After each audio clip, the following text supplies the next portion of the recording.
Here we are with Willie. He has that transitional leash over his nose and behind his ears. I have my shoulder rolled back and my hand by my back pocket. And we have a short but loose leash. The goal is loose, right? We're still working on it. Short but loose leash. This way, anytime Willie gets his collar ahead of my legs, the leash is at the right length and my arm is at the right position, that pressure will be applied on the leash. Once that pressure is applied, I have 5 tools I can utilize to help Willie know to alleviate that pressure. We have a flick, a rollback, a direction change, a reset, flick,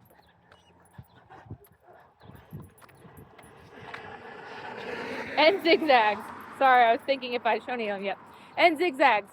We'll work our way through all of these different skills, as it's important that you learn to utilize each one. We can utilize any of them anytime. There are some that we utilize more generally and at a certain time, and I'm just going to try to show you those times as we make all this video footage. Right now, Willie's trying to figure it out. He's trying to cross over. I'm just holding my hand still, and as he crosses over, it kind of puts his head right in my bum and then right in my feet. Some of his feet are kind of getting hit by my feet, and so even though he's trying to cross over, it becomes uncomfortable. I don't need to say anything. I don't need to do anything. I'm just going to let him figure out that it's uncomfortable to be back there, and eventually he'll stop trying to zigzag over. Right now he's not able to sniff because we're at that nice short but loose leash. As he graduates and gets better, and it's not our very first time, I can have the leash a little bit longer where it's just long enough for him to smell directly where he's standing and not create pressure on the leash, and it still puts him in the spot where we want him to be. Right now, and at the beginning of training, we pretty much take away all luxuries, all freedoms, and we work on this partnership of I'm with him and he's with me, and we're walking and working together, and we're learning to control those impulses.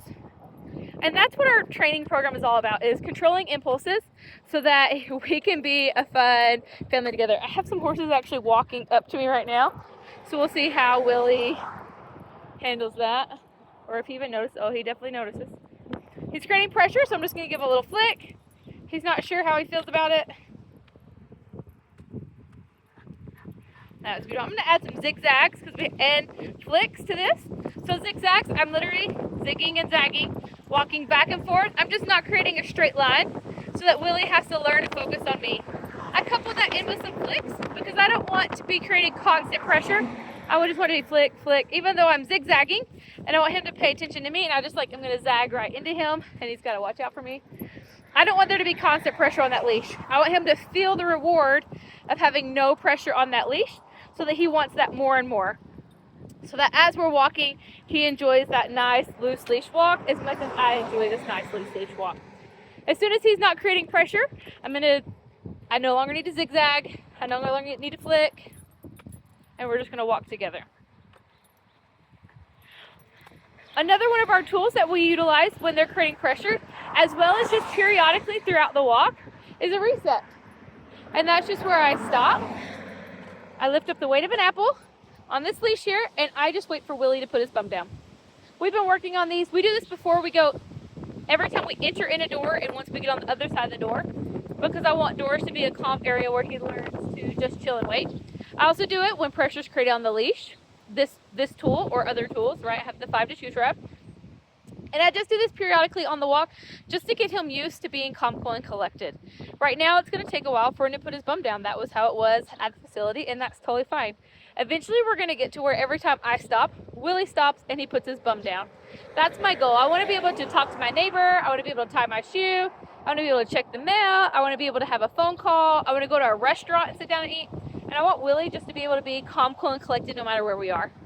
And in order for him to learn how to do that, I first have to help him learn how to do that. And we do that by, again, just lifting up this really light pressure, waiting patiently for him to put his bum down. He may or may not get it put down on this video. If he doesn't, I'll restart it once he gets his bum put down, and I'll tell you about how long it took, and that's okay. So just knowing that it might take a while, and that's all right, because we're doing behavioral training. I'm training his mind to make this choice on his own. I could say SIT, and he probably would listen and be obedient. But it's not about being obedient, it's about making a choice to be in a calm state and being patient and just waiting. So So we're just going to wait it out for Willie, just lifting up this weight of an apple and just chilling here.